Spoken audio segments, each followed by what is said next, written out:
Hi everyone, welcome back. This is knitting podcast number 3.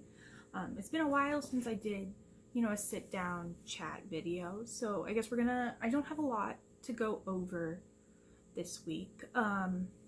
Mainly because I've been kind of in a knitting funk and I haven't been doing as much crafting as I kind of wanted to recently. So we're hoping that with, fall, I'll get back into knitting. Maybe some of the projects I'm working on will get me really back into it, and that might be kind of helpful. So we'll see. But first, I want to show you guys a couple of the projects. Excuse me. I'm going to show you guys a couple of my finished objects. You can kind of see them over here. We'll start with the most recent one I finished, which is, if you follow me on Instagram, you've already seen it. It is this little vest. I tried to make it a vest. I was just kind of doing what I felt was right, which led it to be a little bit bigger. It's a little more oversized than I would have liked it to fit, but I can just try again. I'll keep it. You never know. It's a nice little cover smock. It fits really loose, so it'll look really good layered over things, which I think is really what I'm hoping this will do. And I've got this only took one skein or one ball of the cotton Karen cake, so I can always make another one. I've got multiple, so I'll probably make another one of these, but smaller. This did take a couple of days, but I took it with me to the cabin for some of my friends and I. We all got together and we had a good time on the lake a couple weeks ago. So I took it, and this was my lakeside knitting. It's kind of cute. I like the color pattern. I like the color palette. I like how it's striped. It's striped really well. Honestly, I was a little impressed. I tried to knit it. I knit it bottom up, so you can tell kind of where I attached each one and where I kept going. But it turned out really cute, and it doesn't look weird with the two different colors. I wasn't trying to keep the colors matching. Honestly, I just kind of wanted it to however it worked up, it was gonna work up. So I'm kind of glad. I'm excited. It looks really cute. So that's my first finished object, which is the only wearable, I guess, that I have finished. One of my other ones I finished was I finally got the pink mohair scarf off.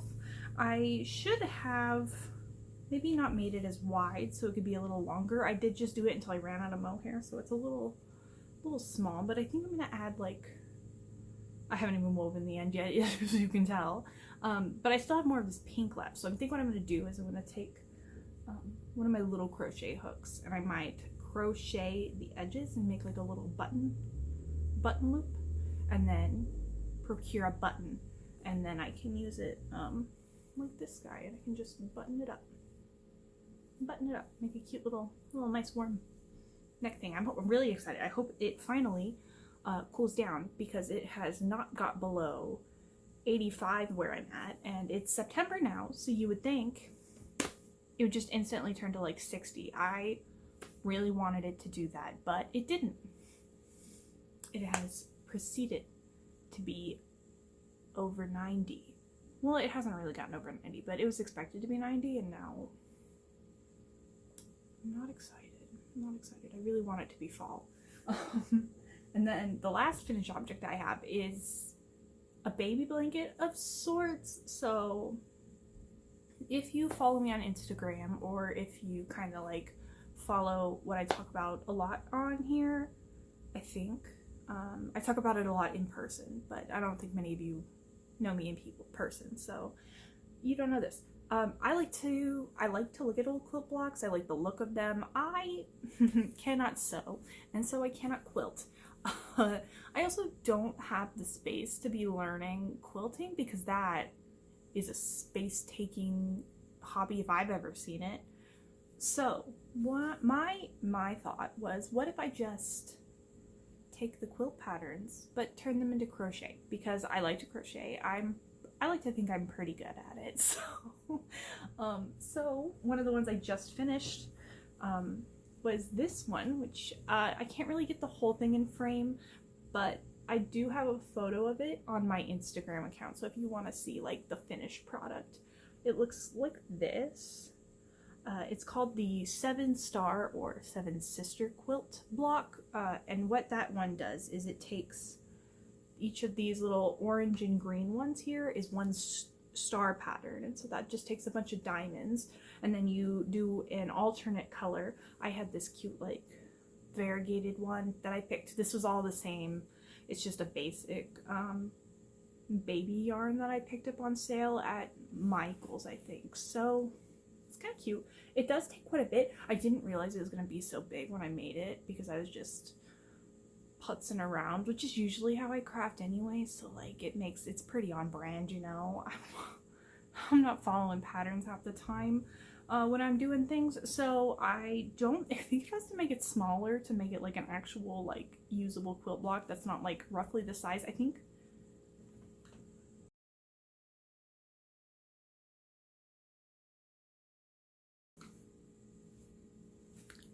Hi guys, sorry, I had to take a little break there. I had to run an errand, so it is a few hours later from my first filming, so my lighting has changed a little bit, I think, so apologies. But I think we were finished, yeah.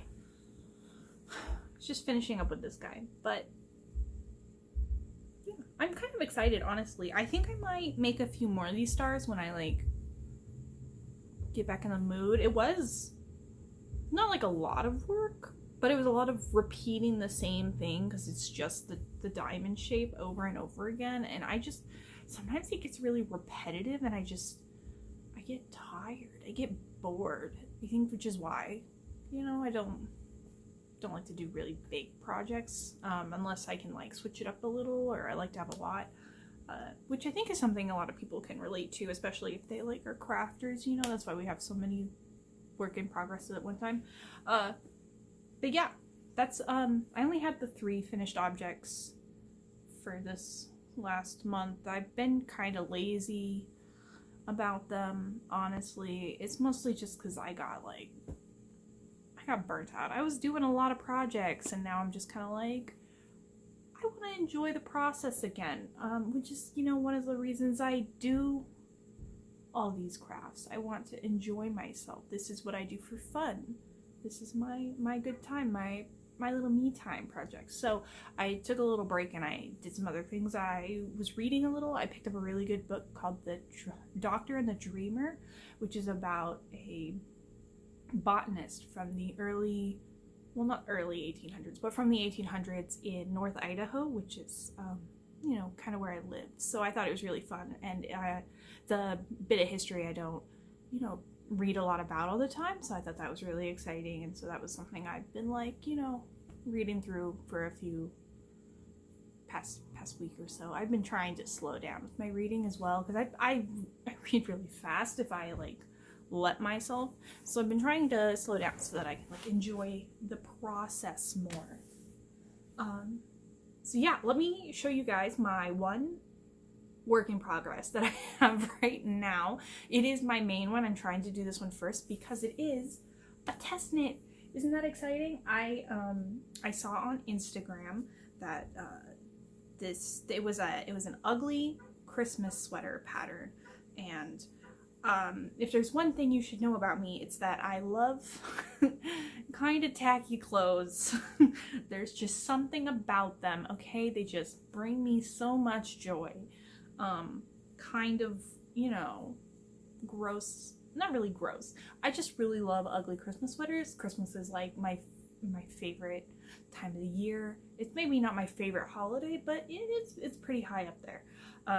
So I got selected to test this pattern. I don't have a lot of it finished. I'm still working on the yoke because I'm kind of slow, and also I did one row wrong 3 times. And so instead of, you know, ripping all the needle out and like attempting to keep the stitch, no, I unpicked it 1 stitch at a time to fix it, and then I had to do that again. So I'm having a great time, but this is what it looks like so far. It's not a secret test knit, so that's exciting. I can show you guys process, but it's got these little baubles that I think are really cute. I picked a bunch of pinks because I kind of wanted like a pink sweater. I've been on a pink kick recently. I really like you know, just like the color in general. I think it looks good. So I picked up a bunch of these little guys, just some pinks, some reds. I have a red, like a cranberry red that I haven't busted into yet for this, but it's also, you know, really good for scrap yarn. It's going to be called, it's not out yet, obviously, because I'm testing it, but it's going to be called the Holly Jolly sweater. And I'll link the designer's Instagram in the description so you guys can like go check her out if you want.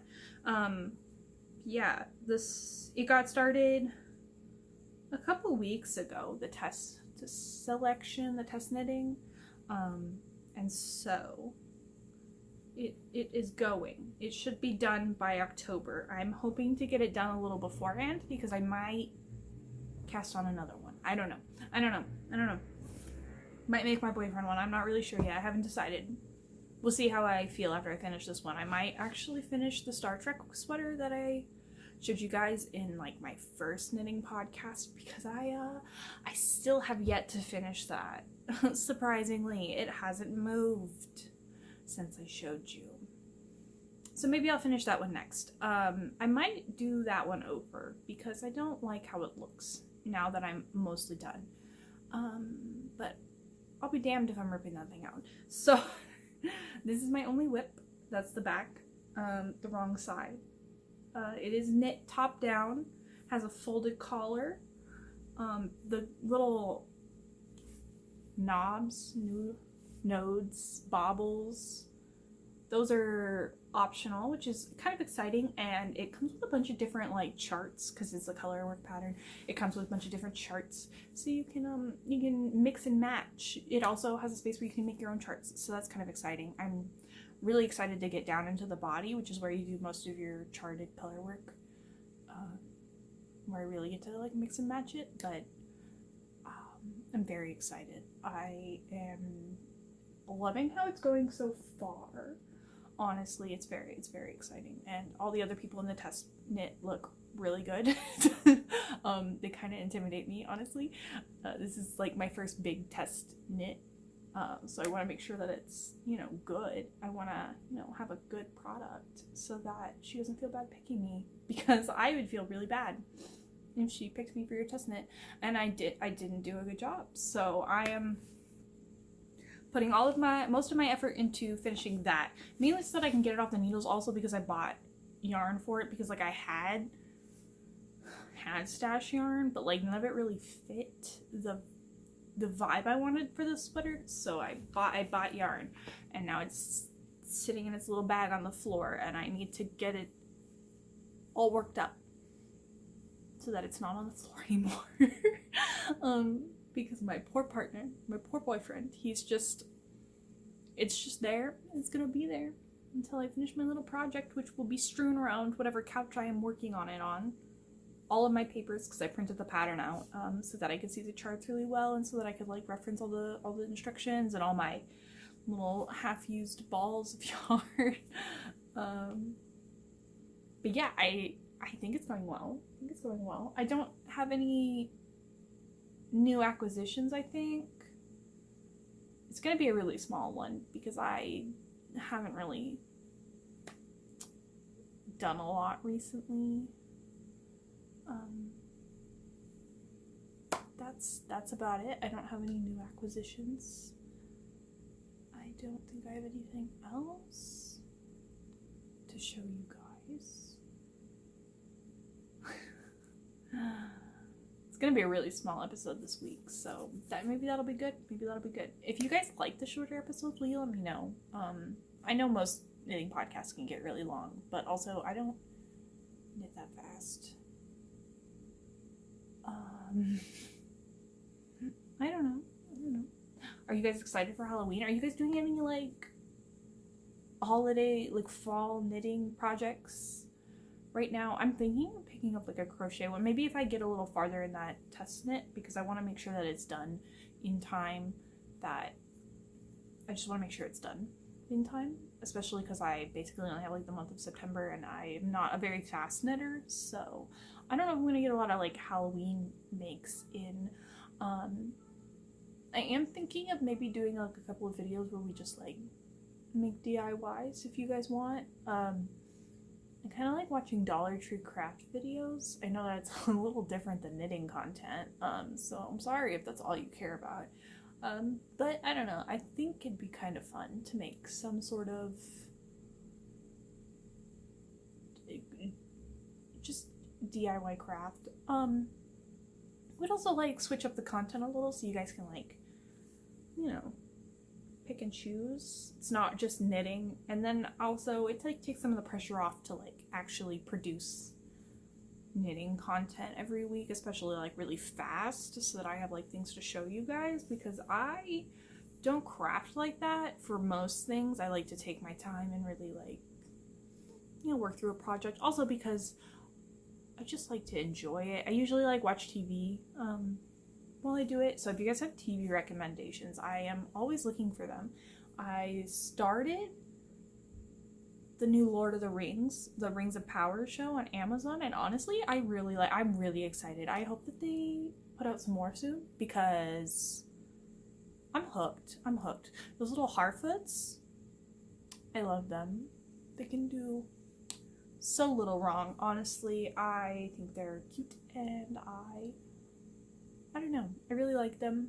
The dwarves were interesting. I don't know, I am not like a major Lord of the Rings fan. Like, I like Lord of the Rings in like a vague sense, but I never got like really into it. I have like, you know, seen like the Hobbit movie, and I saw, you know, 2/3 of the extended of the first one. You ain't catching me watching a 3-hour movie in one sitting. I'm not doing it. I needed to take an intermission in Justice League, and I almost left. I swear to God. That 4-hour Zack Snyder cut nearly killed me. I swear. I cannot do long movies where I can't, like, you know, do I don't know. But the Lord of the Rings one is good. I like it. I think it's kind of cute.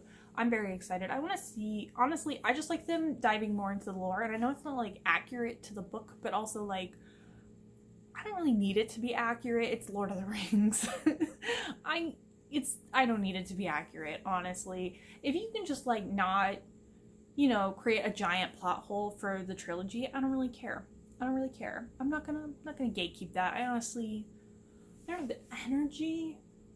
I don't have the energy to gatekeep the Lord of the Rings. That thing's old, okay? But it's good. It's good. So if you haven't seen it and you have Amazon, you should try it. The episodes are like an hour long, so be prepared to like either have to marathon it like a movie or watch it in chunks. But honestly, like, it's got some decent breaks. You could like take a break and come back and you're gonna be fine. What else have I been watching?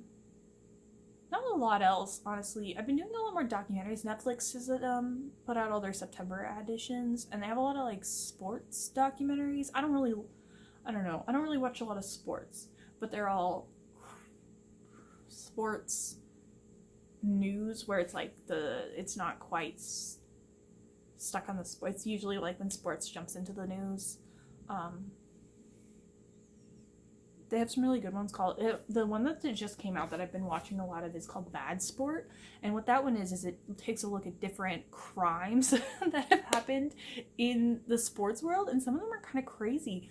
As far as I can see, some of them are just like absolutely wild. Like, I watched one about a basketball referee who was maybe fixing games so that he could like gamble. This was this NBA, I think, and that was kind of crazy because the NBA has in their contract that you're not allowed to gamble, like, on anything at all. And he was, you know, fixing games for millions. And then there was one that was with college basketball, and that one kind of got me because it was some African American kids who were point shaving on their Arizona State University games. And that one just kind of got me because they don't pay college athletes, at least in the US, and I really think they should, which is very off topic, I'm sorry. But they really should pay college athletes because, like, when are they going to work? Most college athletes I, you know, was vaguely aware of did not have time to work. They did not have time. They had to, you know, always be at practice. It was like, makes no sense. If you expect them to make you millions of dollars, you should pay them just a little bit, you know, like just enough to eat, maybe a little bit more, especially because, you know, universities can make millions off of their college athletic programs. So there's no reason they shouldn't be paying these students. There's no reason. I know that's not the hot take you came here for, but that's the hot take I'm going to give you.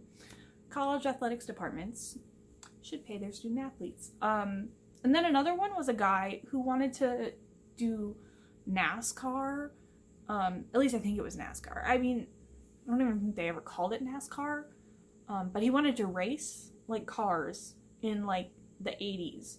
And in order to fund his racing, he smuggled drugs in the 80s. Which I thought was just like kind of crazy. But also like he was making millions, like megabucks, and that was kind of crazy. That was a little weird. He did get like 30 years or something in prison, but he got a presidential pardon, so he's not in prison right now. But he was like the head of operations, so it makes sense why. But that was right after they put out the like the law that says drug offenses get you life in prison, which is kind of messed up, honestly. It's just kind of messed up.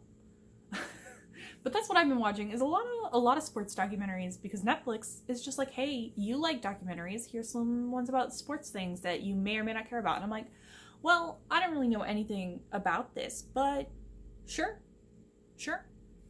I'll watch it. Just don't expect me to understand anything these sports people say about their sport. Like, I cannot tell you how basketball is played, but I will watch a documentary if it's good.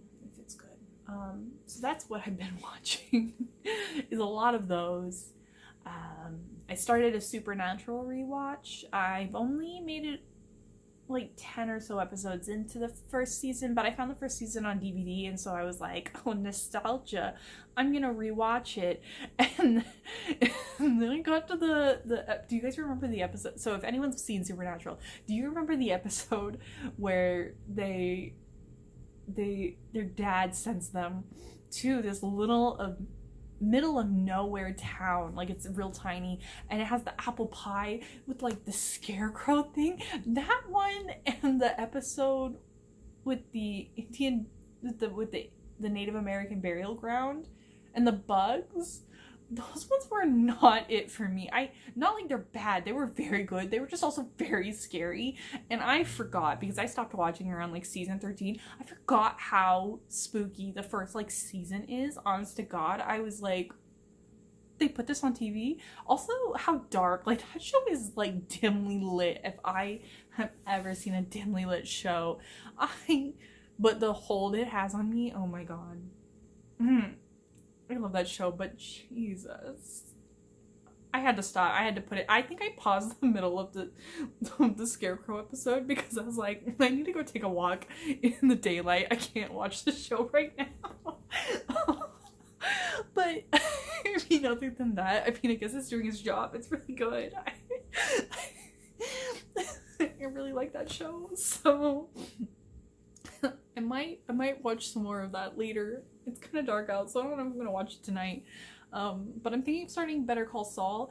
I kind of watched Breaking Bad. I mean, a little bit. Here or there, I watched a couple episodes. So I think I'm going to watch Better Call Saul. I've heard it's really good, and I know it's finished and it's like kind of over, but I like to watch shows when there's quite a bit of them left, so that I can just binge them. Because if I can't watch, 9+ hours of television, what's the point? I'm really having that struggle, because we've been watching What We Do in the Shadows as it comes out, which I really love that show. I think it's kind of funny, and I mean, I watched the like mockumentary, the original like mockumentary show, and I thought it was really good. So when they came out with the TV show, obviously I was like, I'm gonna watch this. And at first I was like, I don't need to watch the first season. So have I seen the first season? No, not in entirety, but like it doesn't matter anymore, because we're already at what, season 4, season 3? I don't know what season we're on. But I will admit, I did like it better when I could just binge the whole season in a weekend. This, like, drip feeding me is, it's good. It's keeping me peaked and it's giving me more content, but the jokes aren't landing. Like, if you've seen the new season of What We Do in the Shadows, like, watching Colin baby Colin get progressively older, I think it would be funnier if I had seen it all, like, immediately afterwards. Although I will admit I do like them drip feeding me because it makes me open my Hulu app every weekend because sometimes I forget to open it and then I'm like, oh, I haven't watched Hulu in 3 weeks. Maybe I should open that app. Especially because they're increasing the price in October and I'm mildly annoyed about that. But yeah, so if you guys have any show recommends or if you like any of the shows and you have like a favorite part. I know this is not a movie review or a TV review channel. I just, I watch a lot of content when I'm crafting. I feel like that's pretty normal for everyone. Like, what are we supposed to do? Sit here in silence? I don't sit in silence anyways. So, I think I'm gonna watch some TV. But yeah, I think that's the end of the episode. I've held your guys' ear for long enough. I'm gonna go make some dinner. And then maybe knit a little before I go to bed. It is kind of late here, so I will see you guys in the next one. And have a good weekend.